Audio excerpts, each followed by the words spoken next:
Well, I remember that when I first went aboard the ship, I went into the SEALs, Navy SEALs, and I got injured in 63, and I was transferred to the USS Galveston in, I think it was August of 63. Initially, they didn't know what to do with me, so they put me in the National Arms office, running errands and doing all kinds of stuff throughout the ship, all areas.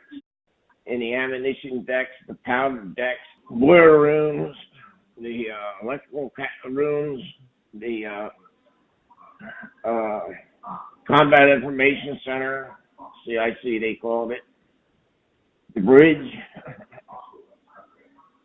And then they transferred me to as an apprentice boatsman, which is the deck force that takes care of the painting and all the mending and the whatever on the ship. They used to have asbestos falling from the piping and onto the floor in beds because there were racks stacked in lines, and they also had it throughout the ship. I was in all these areas, and then a yeoman retired while he got transferred, or his enlistment was up, and he asked me if I could type, so they transferred me to the commanding officer's office, and that was to do the clerical work for the commanding officer. And I spent times in the wardroom, all over the officers' quarters, commanding officers' quarters, every place.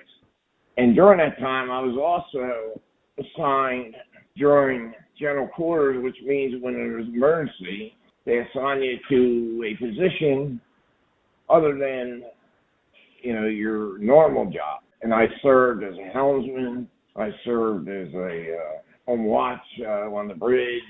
The fellows that were working throughout the ship in all the areas that contain the heaviest amount of asbestos, in the kitchens, in the mess deck where they eat, and just all over.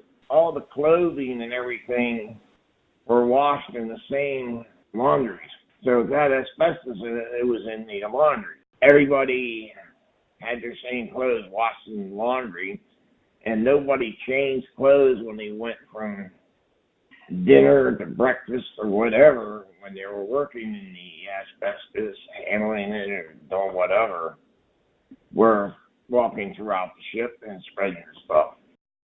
We were also responsible for cleaning our own areas, and part of that was taking asbestos pile and scrubbing it and then steel wool in it. So that's loosened that up, and it became airborne, which they call non-friable. And then we sealed it with wax after we were done, but we were exposed to the asbestos there. The personnel office, we were exposed to it there. The print shop, we were exposed to it there.